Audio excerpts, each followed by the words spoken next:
Welcome to the League of Legends Champion Spotlight, featuring Varus, the Arrow of Retribution, recorded with help from our newly released Spectator mode. Varus is a mix of a physical ranged carry and caster, adept at whittling down individual targets or assassinating them from afar. Utilizing his mix of persistent and burst damage, Varus is an exceptional addition to any team composition. Varus' passive is Living Vengeance. Every time Varus kills a minion or monster, he gains attack speed for a few seconds. If he kills or assists in the kill of an enemy champion, he gains more attack speed for an even longer duration. Piercing Arrow charges up and then fires a powerful shot that damages all enemies it hits in a line, dealing reduced damage as it passes through more targets. On the first cast of Piercing Arrow, Varus begins drawing back his bow, slowing him and removing his ability to attack. When cast a second time, he fires with bonus damage and bonus range based on how long he was channeling. If you use smart casting, holding down the button will begin the charge and letting go will fire.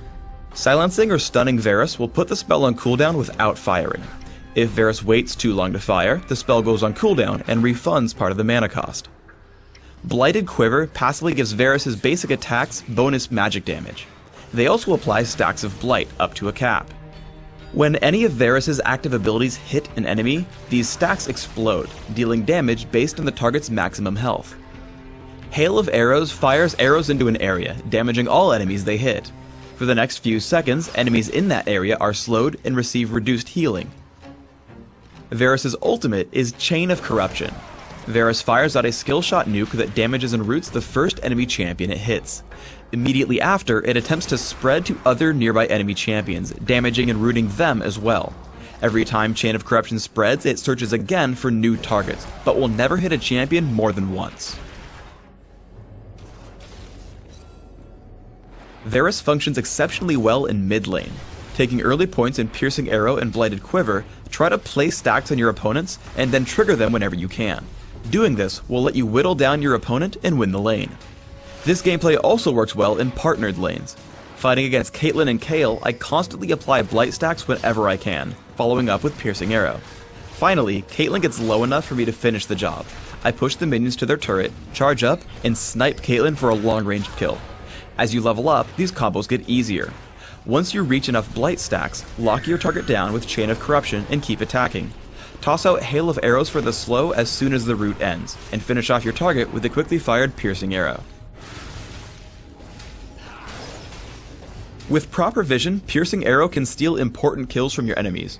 I walk across Rise trying to kill the Ancient Golem. After dropping a Sight Ward in the brush, I back off and charge Piercing Arrow.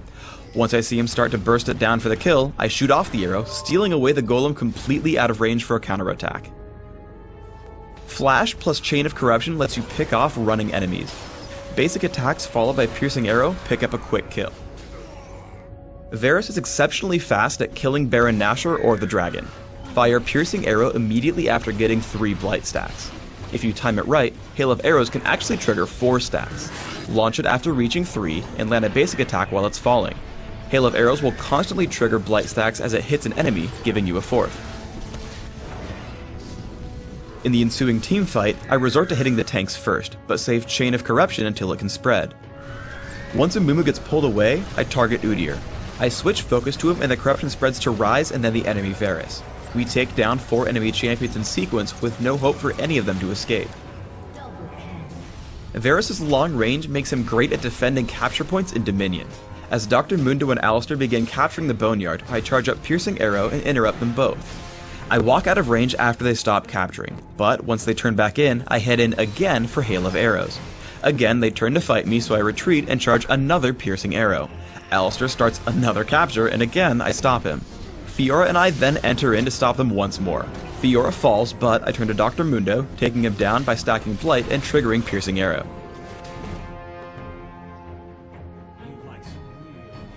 As Varus is a physical damage dealer, I focus on amplifying that damage as much as possible.